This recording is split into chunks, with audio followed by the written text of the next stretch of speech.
You know, it's not only a growing number of Democrats in Congress bolting from the President of the United States, a good number of those running for Congress, including my next guest, Madison Horn, is an Oklahoma Democratic congressional candidate, not too keen on the president sticking around a while. Very good to have you, Ms. Horn. And what made you come to this conclusion? Well, thank you for having me, and good morning. Ultimately, what made me come to this conclusion is, no one wanted a Trump and Biden rematch. I mean, the prediction for this to happen was unfortunately very predictable, but we need the next generation of leadership to step up. What is happening right now in America, and the rot that I believe in American politics right now, is partisan politics. And the fact that, we are suffocating American leadership and not allowing that next generation to rise purely because party powers are wanting to keep that power, consolidate. And I just think it's not the best thing to move forward and to move our country forward, especially in these challenging times. Who would be your backup choice? Kamala Harris, the vice president?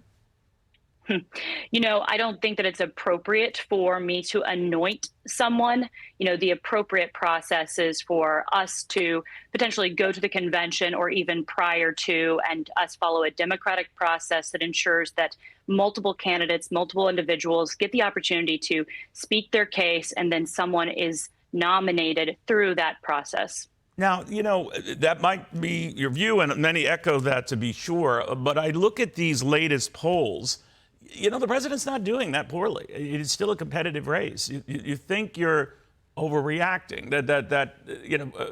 This debate certainly was a signature event. I get it, and virtually everyone in your party, even those still supporting him, overwhelmingly agree with that. But he's not doing too bad. I don't think that this is an overreaction. We have to think about the next 4, but even the next 8 years. We've had transitional presidents over the course of the last 8, and we need stability. We need longevity, because right now, in this time in history, we're innovating quicker than any time in human history. I've worked in cybersecurity for the past 15 years. When elected, I will be the most credentialized cybersecurity lawmaker in U.S. history. The things that keep me up at night is the fact that whoever harnesses the power of AI first is really going to dictate what our economy looks like on a global scale. And it's going to entirely shift from what we have seen in a post-World War II era. And it's also going to have wild implications on our workforce and our national security and the entire value system on a global scale. And so we need longevity. We need strong leadership that can potentially serve for 8 years. But when did that hit you? The only reason why I ask is I understand the debate thing, and it was 90 awful minutes we'll never unsee. I get that.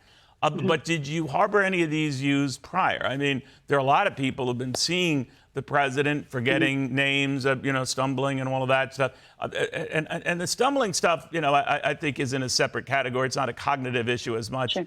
But we have seen his inability, to just comport a complete sentence. And that's been something that wasn't new with this debate. So what changed?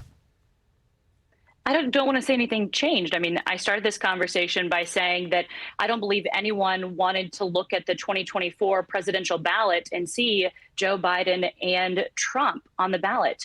But he won, right? He won that nomination fair and square, and now a lot of people are changing because of that debate. I can well understand. I know their fears. Sure. But a divided party often loses. Democrats lost when they were divided, and Ted Kennedy was challenging Jimmy Carter. And of course, the party went down to defeat that fall. We've seen it happen with Republicans. When Gerald Ford staved off competition from Ronald Reagan right at the convention, it still went on to lose to Jimmy Carter that fall. So I guess what I'm saying is divided parties, no matter who they pick as their nominee in such a case, even with LBJ stepping down in the middle of the 1968 race, it doesn't help. They still lose. Respectfully, I would say that are you implying that you believe that the Republican Party is not divided? I mean, a majority of the folks that I hear in Oklahoma, they're like, this isn't the Republican Party that I grew up with. Respectfully, I was a Republican much longer than I was a Democrat, but the Republican Party has drastically changed, as has the Democratic Party. No, you're actually right about that. I don't mean to sort of take sides here. I am saying, though, that say what they will of their doubts or concerns, some of them, it is oddly united. In fact, strongly so, going into their convention next week. Now, whether that holds, you're quite right, might not. But for now, it is, which is remarkable in and of itself. What do you think? I think what you're saying is a facade of unity. To be honest with you, I don't think that there's actual unity in the Republican Party or the Democratic Party. You know, we're looking at the most dysfunctional Congress in U.S. history. If there was true unity, then, you know, why can we not get anything done? You know, why did it take a number of rounds for Speaker Johnson to get nominated and for that to be passed? You know, it is ridiculous to see egos driving politics, party power driving politics, and no one wants to actually solution and get anything done. So, you know, Neil, I think this is where I'm going to have to disagree with you. Right. And I don't see the parties actually being united. All right. Well, the only difference with the Republicans is they're not looking to replace their nominee for the time being. But it could change, to your point. But Madison Horn, thank you. We'll follow your race quite closely. Hi, everyone. I'm Brian Kilmeade. I want you to do me a favor. I want you to click to subscribe to the Fox News YouTube page. This is the only way that I know for sure that you're not going to miss any great commentary, any great news bites, any great interviews coming your way on Fox. You can get it all here on YouTube. So subscribe right now.